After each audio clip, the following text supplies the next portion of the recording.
Hey, what's up, guys? Welcome back to Guys at Magic. This is Hunter, Steven, Shane, and David. Say what up, boys. Yo, what's up? What up, boys? What's up, nerds? We are back. This time we are doing the spoilers of Lord of the Rings, Tales of Middle-earth. We have a combination of Magic the Gathering and Lord of the Rings. It's finally here. It's finally coming out very soon, this next month. But let's go ahead and dive right into it with the first spoiler. This is One Ring to Rule Them All. It is an enchantment saga that costs 2 and 2 black. The first lore counter says the ring tempts you, then each player mills cards equal to your ring bearer's power. The second lore counter says destroy all non-legendary creatures. And the third and final lore counter says each opponent loses 1 life for each creature card in that player's graveyard. So this one, I would say, works a little more on theme of the ring itself, because we've seen how the ring tempts you and it's all positive. This card gives you a bit of a negative. Well, no, it's cool because it tempts you, and the creature that's going to be your ring bearer is going to be legendary. So you're chilling. It's true. It's true. Seems really good. What do you think, That's David? great. I'm not very high on this card, actually. I don't know. The first mode doesn't do really a whole lot for me. The second mode, looking at this from just like the draft perspective, this is such a heavy legendary creatures matters set that I don't actually think that that's going to kill as much as what you had hoped. And then, I don't know, the third mode, I just don't feel like it's really going to be all that impactful. For 4 mana on a saga, it's okay. I'm the same boat as David. I think it's okay. I don't think it's very good. I think it's great because I plan on building that 5-color Saga Commander deck. Oh, yeah? 100%. 100%. 100. All right. Well, Steven, I guess you can put this in the deck, but in my opinion, it's not that great. Next up is Galadriel, Gift Giver. It's 3 and 2 green for a 4/4 legendary creature elf noble. It says whenever it enters the battlefield or attacks, choose 1. Put a +1/+1 counter on another target creature. Create a food token or create a treasure token. Simple, to the point. Counter, food, treasure. Pick one. Is this good enough? I pick meh. I think it's a 5-drop. That's a little. The modes are relevant, but I mean, it could be a decent card. They're really pushing food this set, obviously, Yeah, I because know. food is a giant part of Lord of the Rings, right, David? I mean, yeah. I don't know. I don't Galadriel, I don't know if this is good, though, is it? I think it's okay. I like how it's an attack or an ETB that triggers this, so you are at least going to be able to get some value from it. If you do manage to flicker or repeat ETB this thing over and over again, those are pretty decent payoffs. I really do hope that one of the arts for the food tokens is a potato. Mix it, mash it, put it in stew. You know it's going to. Galadriel, we'll talk more when we get to our commander grades, but I don't know about this card itself. Let's move on to Hew the Entwood. It is 3 and 2 red for a sorcery. It says sacrifice any number of lands. Reveal the top X cards of your library, where X is the number of lands sacrificed this way. Choose any number of artifact and or land cards revealed this way.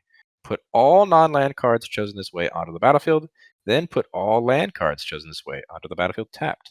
Then put the rest on the bottom of your library in a random order. I love this card. I was about to say, this is a David card. Yeah. Well, I don't know why this is a David card, though, because there's so much randomness here. You always talk about the whiff potential, you know? No, I just I love that this card exists because I feel like every set we get kind of this big red mythic monstrosity that either does absolutely nothing or just needs to be banned. And I feel like this is probably where that's at. Is this card, I don't know if this is awful or if this is format warping. Only time will tell, I guess, because it's blow up your entire board and let's see what you get. Yeah. I feel like in land matters, this would be pretty cool. I mean, your lands aren't going to matter anymore because you're blowing all of them up. Well, if you have creatures on the battlefield that take, you can play lands from ETBs or whatever, yeah. In a landfall deck, Hunter. I feel like it would fit in Lord Windgrace pretty well. Yeah, I mean, don't get me wrong. I definitely think that there's a home for a card like this. I just like kind of what Steven and Shane had alluded to earlier. Like, this is a card that could do a whole lot of. We have no idea. Yeah. What do you think, Steven? Do you think you could play this? I think this will definitely see play. I just like this. This to me is terrifying. Anytime, like, granted, this isn't like mass land destruction. You're really just destroying your own stuff, but at the same time, this is an all in one card. Like, you go all in on this, and you kind of hope and pray. Hope and pray. Let's move on to a legendary land. This is Minas Tirith. It says it enters the battlefield tapped unless you control a legendary creature. You can tap it to add a white, or you can pay 1 and a white, tap it to draw a card. Activate only if you attack with 2 or more creatures this turn. I don't know. You're playing this card, Hunter. This card is so good. This card's nuts, Hunter. You're playing this card. Yeah, I was about to say, I don't know if I am. What? Well, you need to explain yourself then, in preferably short sentences. Well, if this is a land in my opening hand, it comes in tapped. Okay. Right. And if I'm running the strategy where I'm attacking with go wide, then yes, 100%, this is a great, great card. Because then you could draw a card off of it. But I don't know if it's that powerful. You guys are acting like it's insane. I think it is insane. I think that even if it's in your opening hand, like that's the worst case scenario. But let's just say you're playing your commander, which you're probably gonna want to do in a go wide or attack strategy, and you can just draw a card every time. Like this seems really good. It doesn't require your commander either. Just any legendary creature and 2 mana, and then I guess you're going to tap this, so it's going to cost you at least 3 mana sources. But like, that's repeatable card draw in white, a color that is really bad at drawing cards. I think this card is great. I think this card is okay. Me and Steven on board. I mean, I don't think it's. I mean, I think that I'm probably a little bit higher on this card than you are, Hunter. I don't mind this card being in my opening hand because I'd rather just get the tap land out of the way. But I think this, to have card draw in white like David was talking about, I think it's really good. Well, yeah, that is good. I'm not saying this card's bad. I'm not saying it's fantastic like you guys are saying. Well, you'll come to love it, dude. All right, you'll come to love it, buddy. We will see. Let's move on to a sorcery. This is Shadow of the Enemy. It is 3 and 3 black. It says exile all creature cards from target player's graveyard. You may cast spells from among those cards for as long as they remain exiled, and mana of any type can be spent to cast them. So your dead creatures are now potentially my alive creatures. Yes, and after the 6 mana I spent to cast this, I'll definitely be able to cast so much of them. This is a late game bomb, but my god, you need so much mana. I mean, you don't need to do it all in the same turn. They're forever exiled, and forever that ability's there, you can cast them. Yeah, but I think most of the time when I'm trying to make a play, I think anytime I make a play in Magic, I think of what like the most amount of stuff I can do that turn is. And if all I'm doing is spending 6 mana to exile my opponent's graveyard and then hoping that they don't do anything to ruin it on their turn, I'm not a big fan of it normally. David, what do you think? I'm kind of torn. I feel like this might have been a victim of other like mass recursion spells that we've seen in the past, and that's why it costs 6 mana. It's a powerful effect, like what Steven had already mentioned, though. You're probably not going to have much mana to actually do anything with this now that you've actually cast it. This is definitely like a really great target for if you can cast a spell for free. Like this would be a wonderful hit for that, but it's also kind of situational. Like you need to have something relevant in your opponent's graveyard. I view these cards typically as like the payoff for like big combo decks. And I don't really see it with this because there's just way too many factors you can't control. I kind of understand now what Hunter's saying, though. Let's say you do this on turn 6, and then for the rest of the game, you have access to all those cards you exiled. So you don't have to cast them the turn you cast this. I mean, that is true. 100%, yeah. So that makes it a little better, in my opinion, now.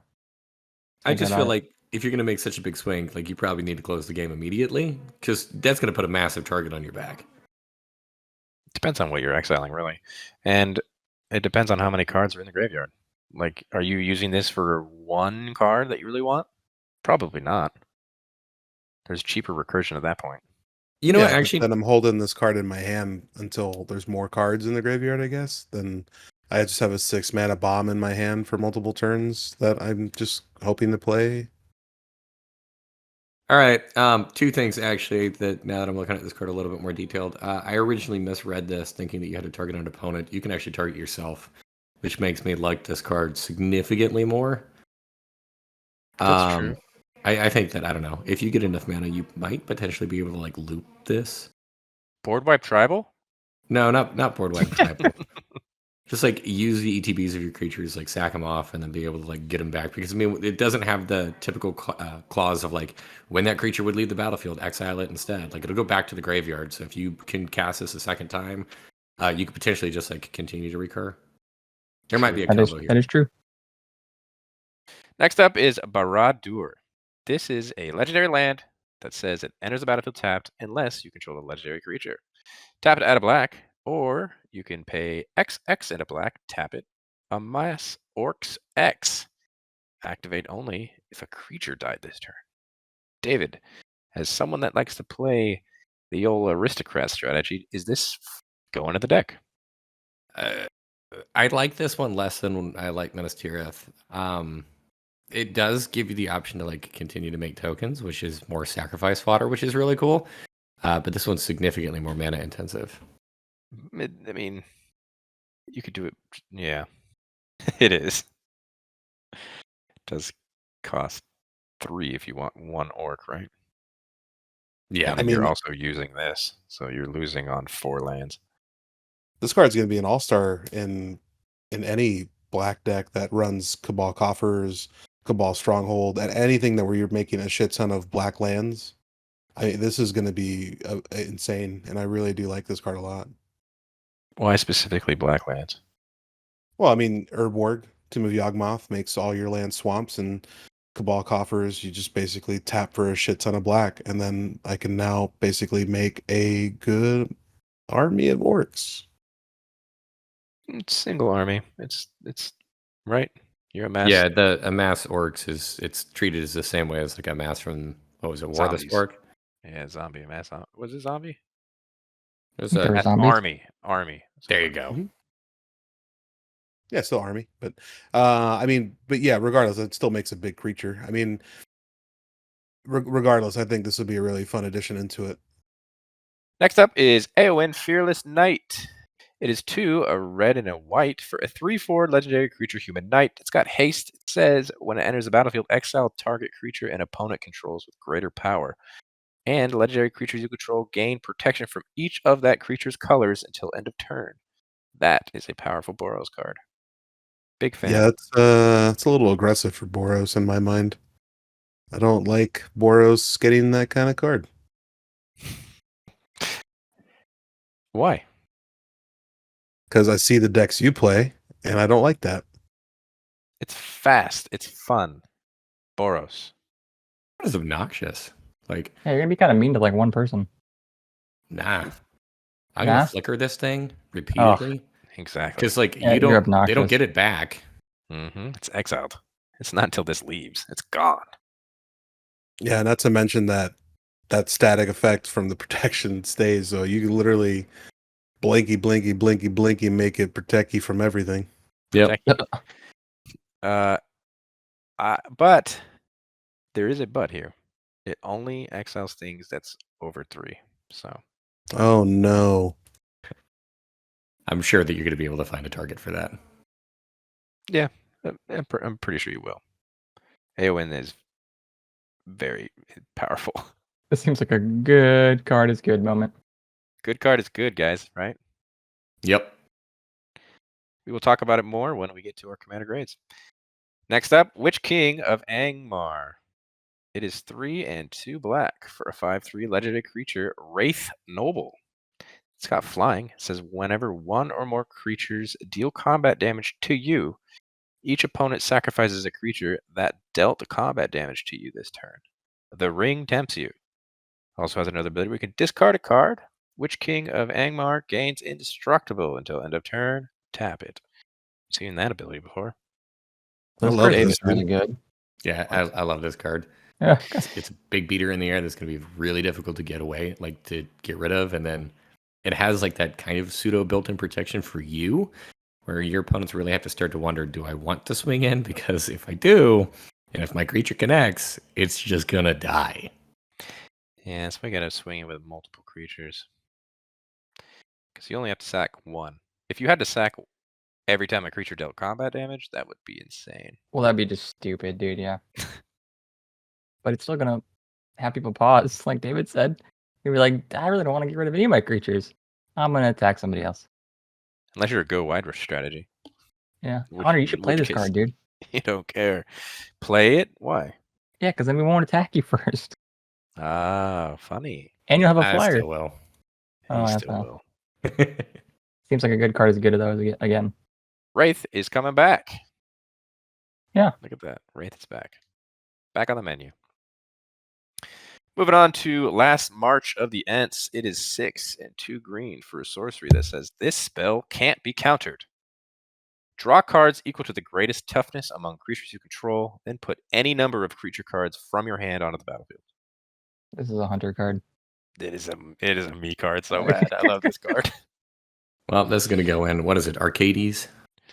Feels like an Dude. Arcades card, doesn't it? But this is a guarantee that you hit your Craterhoof Behemoth, which is awesome. How?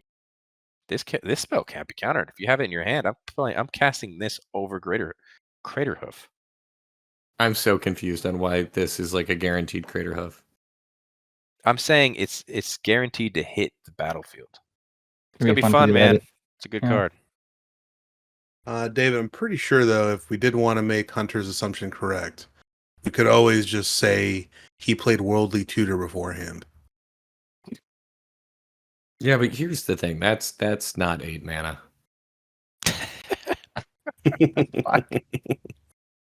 Move on. We'll say You're about gonna this card shoot is this card is great. The one thing, the only downside is if anybody has removal, if you don't have multiple creatures on the field, just because this card can't be countered doesn't mean that your cards can't be targeted.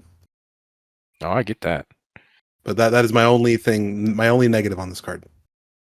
Well, let's move on to Saruman of many colors.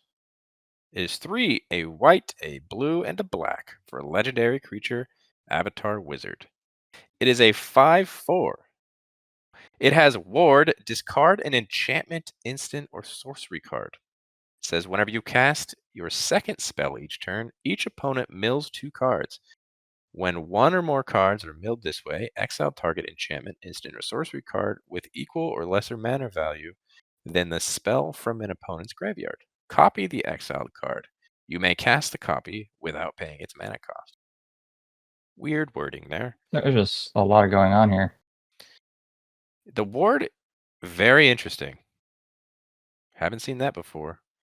It's going to be hard to deal with, but I was thinking about it, and yeah, a lot of people were like, that seems really broken. I think hexproof is just better. I mean, yeah, hexproof, like you can't work around it, whereas I guess you can work around ward, but at the same time, like if you are working around this ward, you're 2 for 1ing your opponent. Because they got to get rid of the card that actually is going to remove this, plus whatever other thing they just pitched from their hand. So I don't know if hexproof is just better. What do we think about the second ability, though, minus the ward? It's great, man. I mean, I don't really know what else to say about it. This card's really fucking great. Yeah, it's a powerhouse. This is a card that, like, if it sits around, it's probably just going to win the game. And it's kind of a pain in the butt to get rid of. Like, I think the ward is definitely something that you can work around with this, but this is going to suck to have to kill. Yeah, it will. This is in great colors too, man. Especially for everything you're wanting to do. You got the knights. Relax, dude. Next up is Storm of Saruman. It is 4 and 2 blue for an enchantment with Ward 3. It says whenever you cast your second spell each turn, copy it. Except the copy isn't legendary. You may choose new targets for the copy. Insane in the membrane. It's a good copy spell. Yeah. Sign me up, dude. This will go straight into Calamax. This will go into your Saruman of many colors deck, dude. I don't know. This is kind of weird that it only, like, kicks once per turn, though. It's only on your second spell, so you have to be able to cast at least 2 things for this to do literally anything. It's true. I mean, I'm not saying that that's bad, but there is some degree of workaround here. There is 100%. definitely loop. But in any Spellslinger deck, this is going to thrive with a I agree. capital T. H. R. You know what's better than one commander? 5. What? 2 commanders. That's how that works, right? Yeah. I mean, it is copy any spell. Mm-hmm. Sure. Okay. You have me at hello. Yeah, man. This is a wild card. I mean, and Ward 3 on this, dude? Hunter loves Ward, dude. I love Ward. I've said that since it was released. And look, it's still here. Next up is Fangorn, Tree Shepherd. It's 4 and 3 green for a 4/10 legendary creature Tree Folk. It says Tree Folk you control have vigilance, and whenever one or more Tree Folk you control attack, add twice that much green. You don't lose unspent green mana as steps and phases end. This seems like it would also fit quite nicely in Arcades. Let me tell you, Hunter. There are a lot of tree folk that have been printed. Not really. I just looked it up. There's like 12. 12. You know, Does that include this set? No. I get that it's a tree folk because this is a card that's been transferred over to Magic, but I really wish it was an Ent. An Yeah, Ent. dude, that'd be cool. If they could just like errata it, where it's like they're really just the same creature type. Moving on to Orcish Bowmasters. 1 and a black for a 1/1 creature Orc Archer. It's got flash. It says whenever it enters the battlefield and whenever an opponent draws a card except the first one they draw in each of their draw steps, Orcish Bowmasters deal 1 damage to any target. Then amass Orcs 1. Gosh, this card's so good, dude. Holy shit. Is it? Yeah. Yeah, What? dude. What? This thing is going to passively sit around and just hit over and over and over again. And then if you are playing with any kind of wheel deck, like this card goes nuts. I look at this as like this is going to go like straight to Nekasar and just like have a field day. Hey, this goes straight into Omnixilus, the new one. It's safe to say this goes straight into a lot of cards, a lot of decks. This card, plus it has flash, dude, which is great. So you can just throw this down whenever somebody's about to draw that second card. And you're like, boom, 1 damage. 2. Not only do you get 1 damage, does it then on you the get to ETB. amass. You get a little 1 Orc. Well, you seems amass good. Orcs 1, so like yeah, if you repeat this trigger, they're just going to get bigger and bigger and bigger. The Orcs. Make the big Orc. Make the Orc big. Yeah, it seems good. Orcish Bowmasters. Little pew pew pew. Next up, Boromir, Warden of the Tower. 2 and a white for a 3/3 legendary creature human soldier. It's got vigilance. Says whenever an opponent casts a spell, if no mana was spent to cast it, counter that spell. You can also sacrifice Boromir. Creatures you control gain indestructible until end of turn. The ring taps you. Interesting card. I feel like this is Interesting. exactly what the opposite of Storm of Saruman wanted to do. Yeah? This is on the field with Storm of Saruman. That person's bummed. I mean, I'm not you're happy. casting free spells. No free spells for you. I mean, he's also got like the anti-board wipe in there too. So this might also be something that you just like you play with an absurd number of board wipes and your go wide strategy, and then like whenever you're ready to Wrath of God, you sack your commander, and then boom, you're good. You know, Boom. I don't know if David is going to have the same opinion, but after seeing the showcase for the ring, I kind of think the whole ring tempting is going to be pretty fun at EDH. It reminds me of venturing into the dungeon. Yeah, but I think it has more impact on the battlefield. The dungeon was kind of like a thing you did on your own, like playing solitaire. I mean, I suppose. We'll see. I don't know. It just seems like it'll be fun. I don't know, man. I'm meh. Moving on to Gimli, Mournful Avenger. 1, a red and a green for a 3/2 legendary creature, a dwarf warrior. It says Gimli has indestructible as long as 2 or more creatures died under your control this turn. And whenever another creature you control dies, put a +1/+1 counter on Gimli. When this ability resolves for the 3rd time this turn, Gimli fights up to 1 target creature you don't control. David, start with you, Gimli. I mean, don't kill his friends. Really, pissed. dude? He gets real sad, dude. I'm not super high on this card. It's Sacrifice, which is cool, but it's in Gruul, which doesn't really do that all that well. So I don't know. I thought the same thing, man. It's a weird Gruul card. Very weird card. I mean, like, I guess, like, you use this and other creatures. Maybe you load up with, like, a bunch of Death Touchers and fight spells. And you have your Death Touchers fight things, and then they die, and then, like, he gets big, and then he fights something, and then I hope the payoff was good enough, because you probably just wrecked your board. I don't know. Well, I mean, you could easily just recur all those creatures that died because you're in Gruul, right? Yeah, I think we've covered our thoughts on this card. All right, let's move on to Orlando Bloom. This is Legolas, Master Archer, 1/2 green for a 1/4 legendary creature elf archer. It's got reach. It says whenever you cast a spell that targets Legolas, Master Archer, put a +1/+1 counter on Legolas. And whenever you cast a spell that targets a creature you don't control, Legolas deals damage equal to its power to up to 1 target creature. That's a fun card. That is a fun card. I like how it has reach. Well, he's an archer. He's gonna shoot the sky, dude. Yeah. Shoot the sky. I hate the reach thing in Magic, man. What? I just want to fly. Well, it's just like there are so many cards that look monstrous but don't have reach. Yeah, they can't reach that high. Yeah, but this guy's got little arms and 2 arrows on that bow. Yeah, I'm just saying protection spells is fantastic. Very much. Little pump spells also just this will get out of hand quickly, I'd say. Yep. Putting this in like that fairy deck that I have where you're targeting people with spells. That'd be really fun. Yeah, dude. Ivy. Doesn't Ivy have to target herself, or is it target something else? Not herself. Target- yeah, it's target anything something but her. else. Gotcha. Yeah, it'd be cool. Very cool. Moving on to Gandalf the White. 3, 2 white for a 4/5 legendary creature, Avatar Wizard. Has flash. Says you may cast legendary spells and artifact spells as though they had flash. And if a legendary permanent or an artifact entering or leaving the battlefield causes a triggered ability of a permanent you control to trigger, that ability triggers an additional time. We're doing the double trigger thing again. Is this dad? Is this dad the opposite of mom? It's like the mother of machines. This is dad. This is a good card. I mean, it's very good. The fact that this has flash, you can take advantage of that and cheat this, or not cheat it, but like cast it whenever the hell you want to. And then like the Panharmonicon effect on this too. This is a really good card. It's a huge amount of upside. Love the flavor, dude. The fact that Gandalf just comes out of nowhere all the time.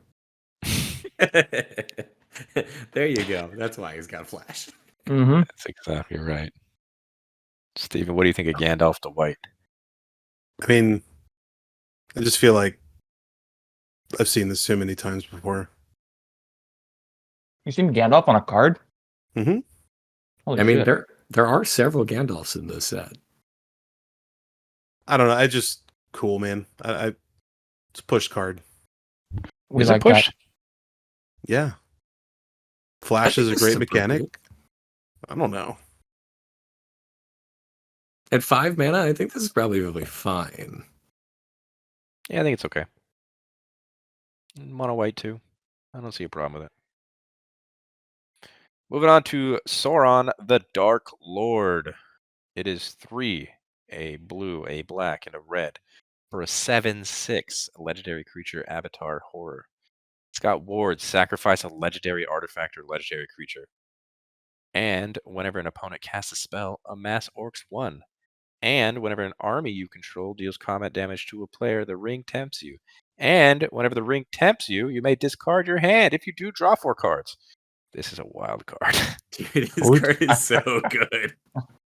Dude, this one's way better than the one that comes in the Precon, dude. Of course. They want you to buy a set. Yeah, I know. This card's sick. Yeah, Sauron the Dark Lord. That ward ability is crazy. That's got to be the gnarliest we've ever seen, right? You want to kill my creature? You got to sack your legendary. That's crazy, dude. Because like most of the time, like in draft, I don't think that's going to be that all that bad. But like in a game of Commander, like that's probably going to be their commander. They're looking at it like, if I want to kill this, I've got to shut myself down. Yeah, you have to make some real friendship at the table. Be like, hey guys, I'm going to kill my own commander to kill their commander. Can we be friends? No. And the best part about all this too is that even if you do manage to get through the ward, you cast a spell, so he's gonna mass an orc. Mm-hmm.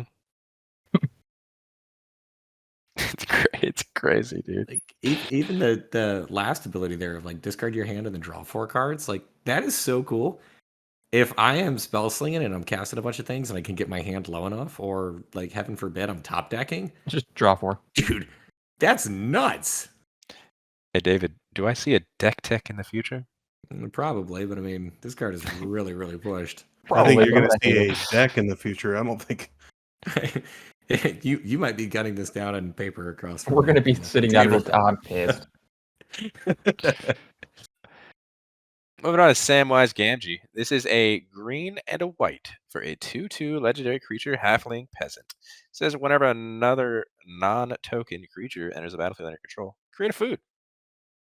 Sacrifice 3 foods. Return target historic card from your graveyard to the hand. No. Hey, but it is better than Rocco. I don't know about that one. A lot of people like Rocco. Mine. I'm just kidding. I'm kidding. Don't hurt me, please. I think this is much better than what you're giving it credit for. Yeah? You like food? I don't necessarily like food. I like that this thing makes food just for other creatures ETBing, and then it also has built-in recursion. Plus, this thing is really cheap. Yeah, I think he likes the recursion part on her. Oh, yeah. Like, sacrificing 3 foods, I don't think is going to be very difficult. And that's just any historic card. So, like, legendary creatures or artifacts, go for it. Get your planeswalkers back. Ooh. That's true. Okay.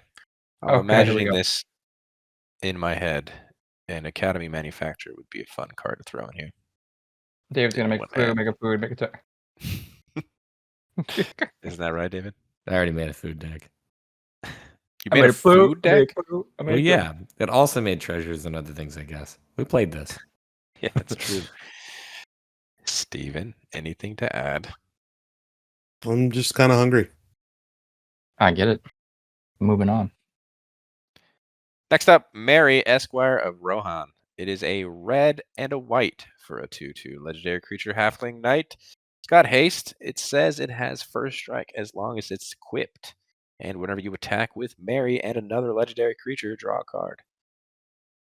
I hate that last piece of text Why? because you got to attack with another creature. Sounds like the land we just talked about. I don't know, man. I just feel like this comes down turn 2. Obviously, you get to swing in. You can't even draw a card. So, I don't know. But you You get to do play- 2 damage. You play a Dude. 1-mana legendary You got creature. Ragavan. Ooh. All right, guys, hold on. I mean, it's a little chilly outside because it's magical Christmas land again. I love this place we live in, dude. It's great here. It is great. Also, I hate the fact that you basically are forced to equip this thing. There's so many hoops that I feel like you need to jump through to make this thing serviceable. So I'm with Steven on this. I think this is not a good card. Yeah, it's Well, you're going to play it in the precon. It's the Boros equipment thing ish. I don't know. Ish. Let's talk about his best friend. Pippin, Guard of the Citadel. Is a white and a blue for a 2/2 legendary creature, halfling soldier. It's got vigilance and ward 1, and you can tap it to have another target creature you control gain protection from the card type of your choice until end of turn. I like this card. I don't like how the flavor-wise you can't attack with Mary because then Pippin's ability doesn't work. Oh, it's got Why? vigilance. Vigilance. Never mind, I'm dumb. I was say it totally works. This card's awesome, dude. This is really good. This is like having a Mother of Runes type effect as your commander. Yeah. Like this saves your thing, and that makes another thing unblockable if you want that. Like, Picture this, David. Really good. In this deck, you could have Mother of Runes, you could have Stepmother of Runes, and you could have Step Bro. You could have all these guys doing protection. Yeah, bro. That's right. Pippin is Step Bro. I'm so in love with this. That's so many Step protections, dude. What was Scrove? You could throw Scrove in here too. Okay, and then the pet. Got the whole family, dude. The Step Pet. The Step The pet. Step Pet. I'm just saying this card's awesome, dude. Big fan. Big fan. I think we're all big fans of Pippin here, right, Steven? Sure. Oh man. I just like my cards to do a little bit more. That's all. I think this card does quite a bit. I'm here for it.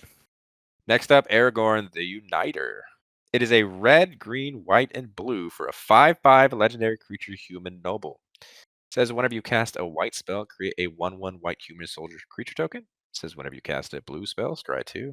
Whenever you cast a red spell, Aragorn the Uniter deals 3 damage to target opponent. And whenever you cast a green spell, target creature gets +4/+4 until end of turn. This card is insane. It does seem really insane. Holy moly. Yeah, dude. Imagine casting a 4-color spell. You get all of them. Yeah. Pretty cool. Oh wow! True. I don't know why that just clicked in my mind. That's a possibility. You're just gonna play like hybrid mana tribal. Anytime you cast a multiple color spell, you get multiple triggers on this. It's pretty nuts. Trigger. Trigger. Make a 1/1. Scry 2. 2/3 damage. +4/+4. All I know is you're gonna miss so many of those triggers, dude. Mm-hmm. That's why you gotta remember. This is a really, really good card as well. Yeah. Well, we're seeing good cards right now, dude. I mean, this whole set is just good cards. Because Let's they move really on. want to sell it. They do. They did a really good job with this set, I will say. It seems like with the art and everything about these cards' power level, sign me up, man. Next up is Lobelia Sackville-Baggins. It is 2 and a black for a 2/3 legendary creature halfling citizen. It's got flash. It's got menace. It says whenever it enters the battlefield, exile target creature card from an opponent's graveyard that was put there from the battlefield this turn. Then create X treasure tokens where X is the exiled card's power. This card could have no text on it, be completely vanilla, and I'd still play it.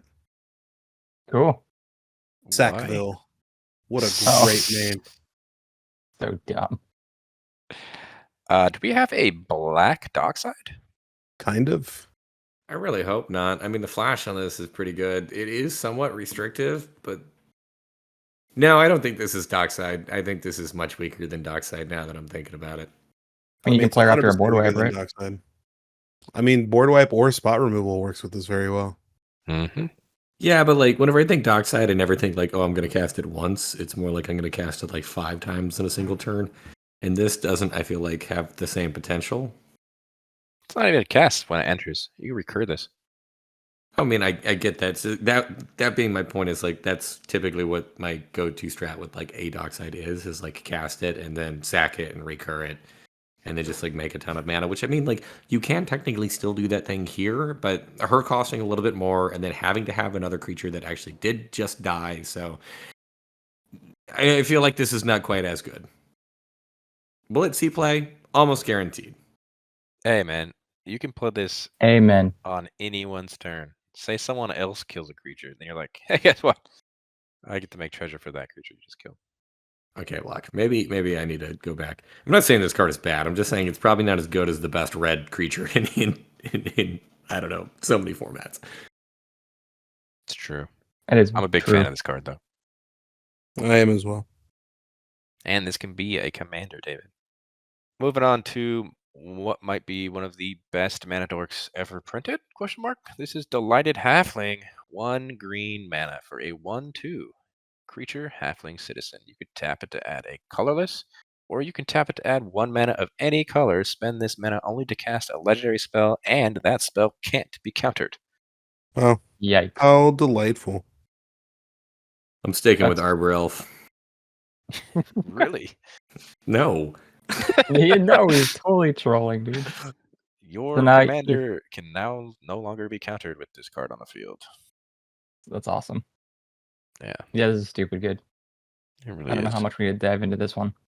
Pretty clear cut, in my opinion. Pretty clear cut. If Word you're in up, green, you're running this card, dude. Well, let's move on real quickly. We'll talk about some of the reprints. We don't need to talk about the cards themselves because we know what they do, right? Hopefully. This is Balanced Tomb, which is an ancient tomb. Morgul Knife, which is Shadow Spear. We got Weathertop, which is Deserted Temple. Barrow Downs, which is a Bajuka Bog. Green Dragon Inn, which is Homeward Path. Dol Amroth, which is Minamo, School at Water's Edge. 3 rings for the Elven Kings, which is Rings of Blighthearth.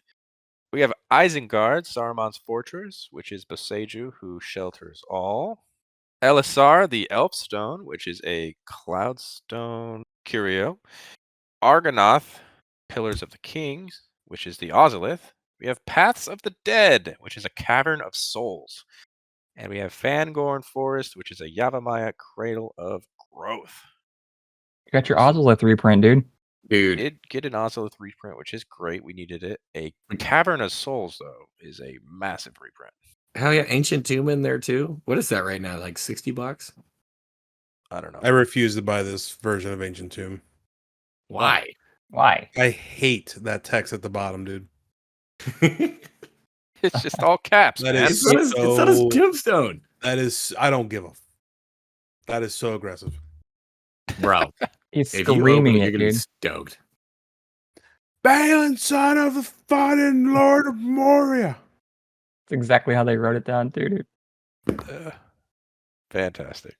Really cool All reprints. really neat. Do you think that's how it happened in the story? Like the guy was like, "What are we putting on his tomb?" And the guy's yelling. I was like, "Well, if you're gonna yell at me, I'm gonna put this all in caps, buddy." Probably exactly like that. And real quick, we will touch on the face commanders of all the precon decks. Of course, you will be getting the $100 and $300 upgrades when the deck lists are revealed. We'll start working on them.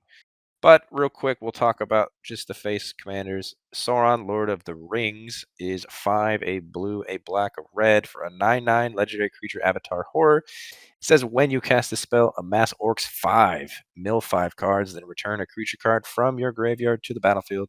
It has trample, and it says whenever a commander an opponent controls dies, the ring tempts you. That is so expensive. One Their second. Sauron's way better, dude. 1 second. Sorry. So Matt's works 5. Just so I'm clear, right? It just makes a 5/5 work. That's correct. Yep.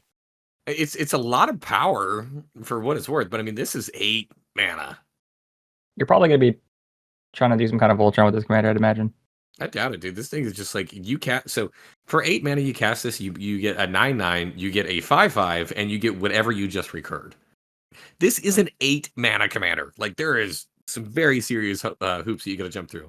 It is also a 9/9 with trample that has 3 bodies basically on 1 card. There is a huge amount of payoff here. Agreed. Sure. But if this gets countered, basically you have the 2 bodies, and now you have a 11 mana commander. Sorry, I don't know why I'm thinking 9/9 plus 2, but you know what I mean. It's only 10.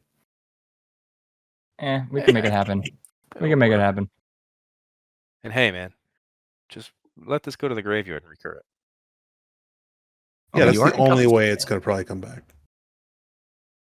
The other face commander is Eowyn Shieldmaiden.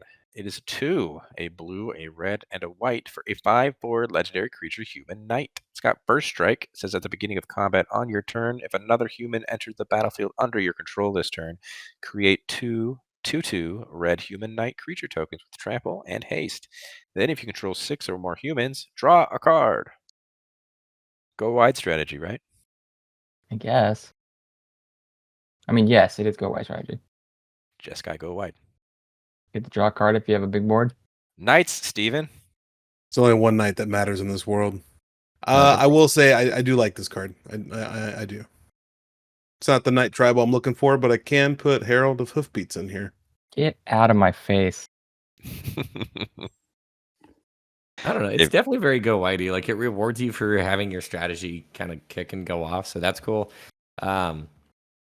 A 5/4 with first strike is also nothing to scoff at. So like this could definitely be a thing. Yeah. Moving on to a couple of partners. This is Frodo, Adventurous Hobbit. It is a white and a black for a 1/3 legendary creature halfling scout. It says partner with Sam, loyal attendant. It has vigilance. It says when Frodo, Adventurous Hobbit, attacks, if you gained 3 or more life this turn, the ring tempts you. Then, if Frodo is your ring bearer and the ring has tempted you 2 or more times this game, draw a card. Well, the partner is Sam, loyal attendant, which is 1, a green and a white for a 2/4 legendary creature, halfling peasant. It says partner with Frodo, and at the beginning of combat on your turn, create a food And activated abilities of food you control cost 1 less to activate. So now it only costs 1 to tap a sack and gain 3 life, which will trigger Frodo. That's true. That's true. This is kind of really scary good. I like this You like card this too. one, huh? I actually really do like this one. So Frodo's a 1/3. The first mode on the ring for him being the ring bearer is that he can't be blocked by creatures with greater power. Mm-hmm. So Frodo's almost immediately just going to become unblockable. You're not wrong. Yep, that 1 damage. Go on. Look, okay, that's not all that the card does, but like you're going to be gaining a ton of life. There's ways for you to be able to pump him up and make him a little bit bigger. I like this. You're going to draw a ton of cards in this. Yes, you are, David. I want this one. Nope. We I'm leave not it letting to the you. wheel. I'm not letting you do this one. We leave it to the wheel, Shane.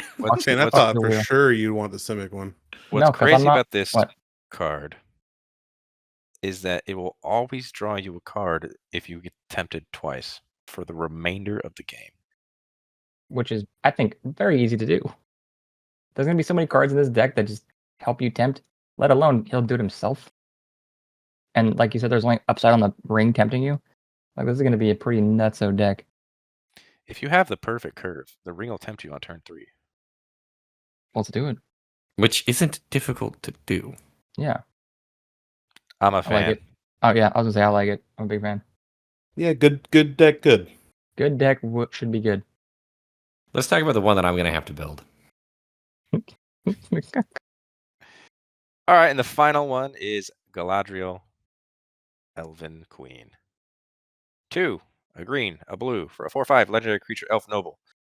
It has Will of the Council, which means at the beginning of combat on your turn, if another elf enters the battlefield under your control this turn, starting with you, each player votes for Dominion or Guidance. If Dominion gets more votes, the ring tempts you. Then you put a +1/+1 counter on your ring bearer. If Guidance gets more votes, or the vote is tied, you draw a card. That's not terrible. Politics. There is nothing more that I enjoy in a game of Magic than having my opponents control what I'm doing, so I love this card. Well, it seems cool though, David, right? Because it seems like there's no, not whiff, but like both modes seem good to me. So even if your opponent does choose to only let you draw a card, oh no. What are you talking about? The draw What? card is very clearly the better option here. I think you're not. You're not as high on the ring tempting. I don't think, dude. You'll become higher on it soon. I'm not low on the ring temp seal. But that is going to do it for us today. I hope you guys liked this video. If you liked the video, hit that like button, subscribe to the channel if you haven't done so already. Check out the description where you'll find links to our Instagram, our Twitter, and our TikTok. That is @GuysAtMagic for each one. Also, leave us a comment. What is your favorite spoiler of the day? Let us know. Speaking of favorite spoilers, we'll start with Steven. Steven, what was your favorite card today? Don't even really got to think about it, but it's Storm of Saruman. All right, it's a good card. Double your spells. Mm-hmm. David? I think I got to go with it. It's Step Bro Pippin. Step Bro Pippin. It's a good one. I think, Shane. yeah, I think I'm gonna go with the other Sauron, the Dark Lord, dude. I really like that card. That is a powerful card. And I am going to go with Delighted Halfling, the new mana dork. That is extremely powerful, and I am going to put it in every single deck that runs green. Once again, hope you guys enjoyed that. Until the next video, peace. Later. Have a good one. Bye bye.